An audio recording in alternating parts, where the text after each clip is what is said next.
Welcome to another episode of Music Therapy. I am John Thune, a mental health psychotherapist, and today we are listening to y'all's recommendation of The Ill Mind of HOPSIN 8.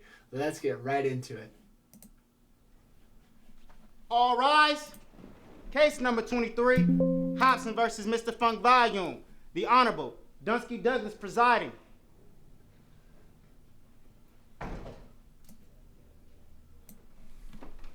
All right, everybody sit down.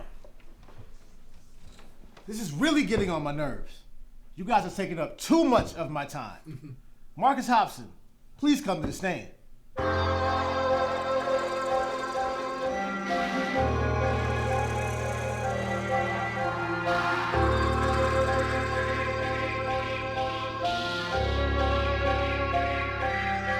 Nigga, what the fuck? What the fuck? Homie, I made you rich, paid your rent. Damn right. Biting the hand that was feeding you, this shit don't make any sense. Nigga, what the fuck? What the fuck? You know this is that real shit. How you gon' forget who built this, huh? I'm the one who made the company all the millions. Now you got problems to deal with. Man, this is tough luck. See, a couple weeks ago we was buzzed, and that crew that was killing shit was us. Till you turned on me, homie, that's fucked up. Wow, this beat is so raw, and his lyrics are top notch. That feeling of being betrayed, that feeling of being taken advantage of by someone, and he seems to be remediating it in a court setting.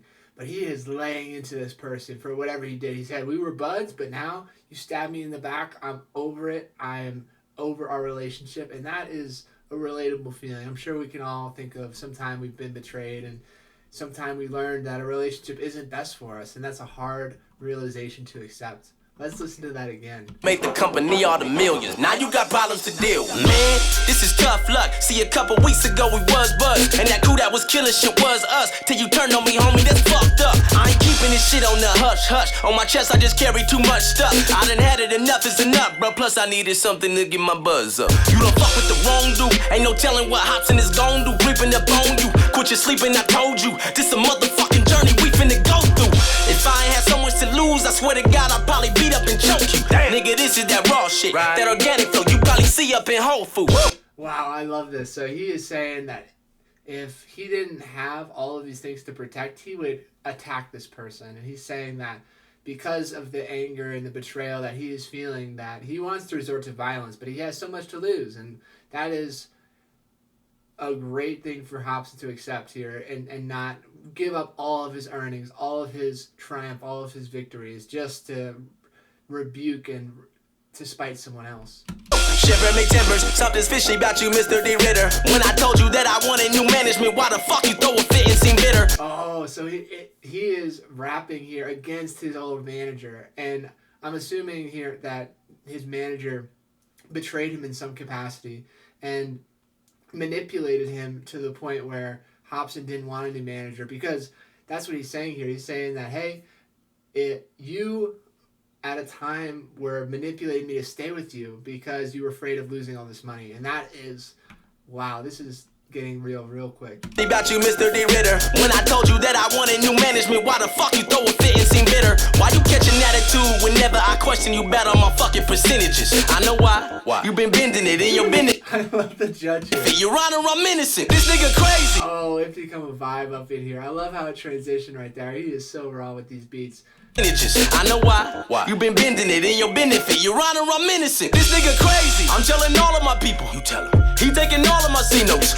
See, he has a gambling issue. He takes the cash and blows it all at casinos. Oh my gosh. Damn. When I bring up my royal. That is raw. So his manager is taking a higher cut of HOPSIN's margins than HOPSIN wants. And so this is absolutely exploitative manipulation tactics 101. And HOPSIN is finally catching on and created this beautiful song, Ill Mind of HOPSIN 8, to commemorate this betrayal, which is amazing. You start avoiding me, that's some disloyalty. You woke up to evil boy in me, your ass is poisoning. Tell me why you would destroy me.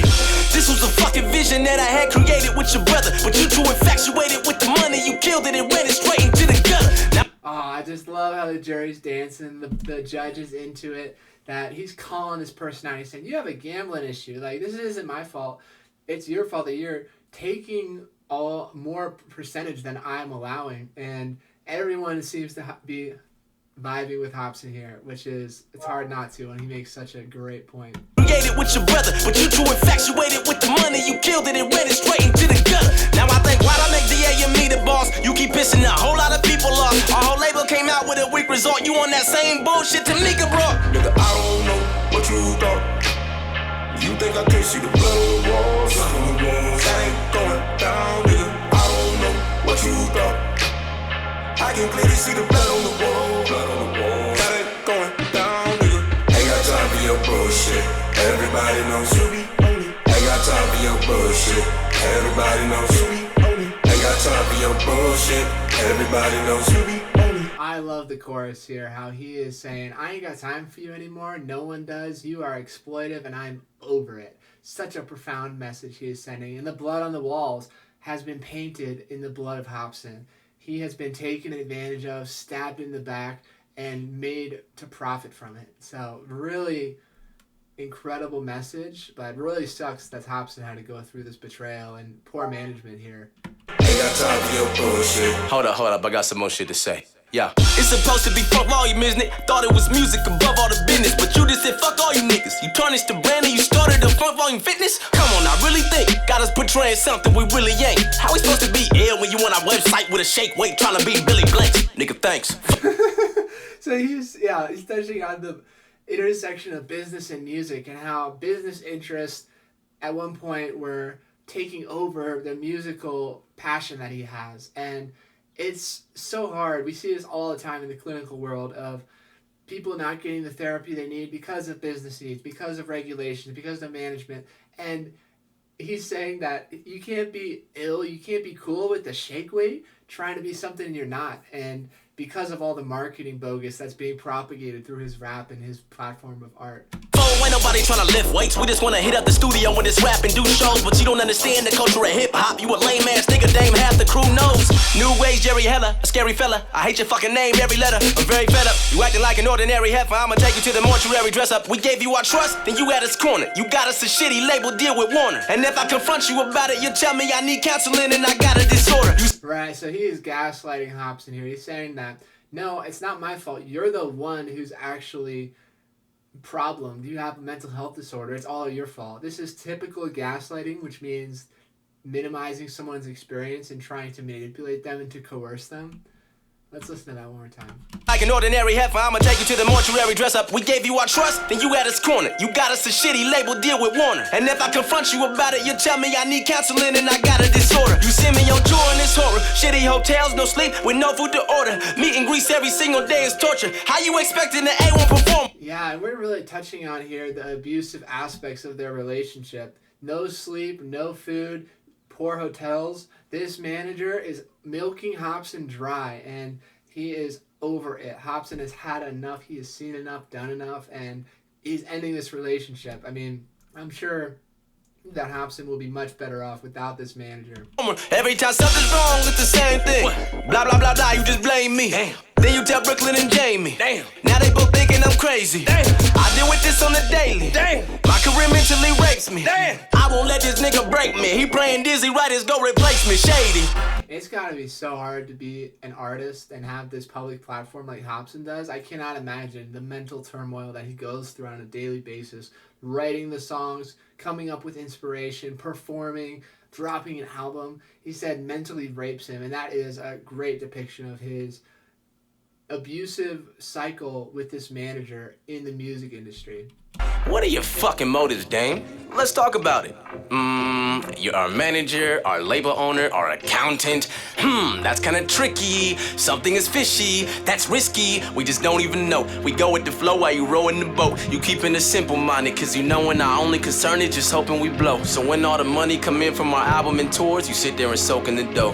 When did we ever ask about the gross? When did we ever ask about the net? You would just hand us money from our shows, cause you knew we wasn't questioning the checks. Wow, so this manager had multiple roles, and when there's multiple roles, he cannot possibly be doing them, all of them, with high degree of proficiency. So he is half-assing all of these roles, exploiting HOPSIN, milking him for his own gain, and this is such a betrayal song, like a heartbreaker, that feeling when you get stabbed in the back by a close friend, and he's saying he trusted him with his life, and that's the worst type of betrayal, when you least expect it. You ever ask about the net? You would just hand us money from our shows cause you knew we wasn't questioning the checks. Nigga, I trusted you with my life. You up your percentage so I'm making less? Fuck you, bitch. You get no respect. This is why Hopper's coming for your neck. Bless. All you care about is making money. You don't care about a fucking soul, though. You just fluctuate our dollars up and down at your convenience like a fucking pogo. I love that. He says, all you care about is money. You don't care about a soul. And that's the problem with this culture we live in, is people prioritize money over money over health, money over relationships, money over themselves, their values. Doesn't make any sense. And this is what Hopsin is getting betrayed for, just a green dollar. And that is so petty, so egregious for him to be betrayed for something that is not even as valuable as a meaningful relationship. You been screwing everybody on the label on the low and they don't even know though. So good luck, Jaren, Dizzy, Hopper, Swizz, I'm going solo. Nigga, I don't know what you thought. The judge dabs it up. I hope Hopsin makes a solo. I'm sure he has at this point, because it's better to be alone than with half-assed people, and that's what Hopsin is saying. He's saying, I'm over this noise. I want to be by myself because I can do better without you. And he has, I'm sure. You think I can't see the blood on the walls? On the walls. That ain't going down, nigga. I don't know what you thought. I can clearly see the blood on the wall. Blood on the wall. That ain't going down, nigga. Ain't got time for your bullshit. Everybody knows you be on it. Ain't got time for your bullshit. Everybody knows you be on it. Ain't got time for your bullshit. Everybody knows you be on it. Ain't got time for your bullshit. Everybody knows you be on it. Change is one of the most difficult things that we face, but change is inevitable. One reason we don't like change is we get comfortable where we are. Yes, and he is saying that it was hard for him to get out of this abusive relationship with his manager because he's comfortable. He knows what to expect. He knows he's going to get ripped off. But that's the fallacy of the human mind, is we prefer comfortable to the good. And just because it's familiar, we think it's better, which he's touching on so brilliantly here. One reason we don't like change is we get comfortable where we are. We get used to our friends, our job, the place we live, and even if it's not perfect, we accept it because it's familiar.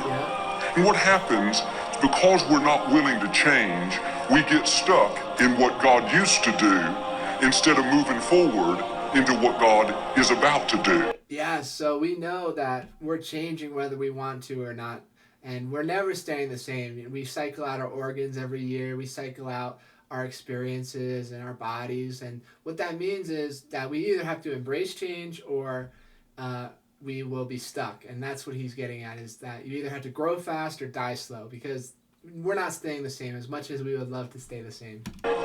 Just because God's blessed you where you are doesn't mean you can just sit back and settle there. You have to stay open to what God is doing now. What worked 5 years ago may not work today. If you're going to be successful, you have to be willing to change. Every blessing is not supposed to be permanent. Every provision is not supposed to last forever. We should constantly evaluate our friendships. Who's speaking into your life? Who are you depending on? Make sure they're not dragging you down, limiting you from blossoming. Everybody is not supposed to be in our life forever. If you don't get rid of the wrong friends, you will never meet the right friends. Wow, what an incredible ending. I could dissect every one of those bars line by line, because that is so raw. He is so truth-telling in those last bars. I mean, it's so important to evaluate relationships in our life, to say, hey, just because I'm blessed here doesn't mean I can settle. I need to constantly change and become better than who I was yesterday. 1% better every day is all we need to constantly be evolving. It doesn't have to be a big change. And that's what he's getting at here, is that we need to blossom and we need to become who we're meant to be. And what a powerful message by HOPSIN. This is by far one of my favorite songs. It was like almost prophetic how he was laying out those facts there at the end. So powerful, so passionate. Thank you so much for this recommendation. Please like, subscribe, comment down below. I respond to all the comments, and I look forward to seeing you in the next music therapy episode.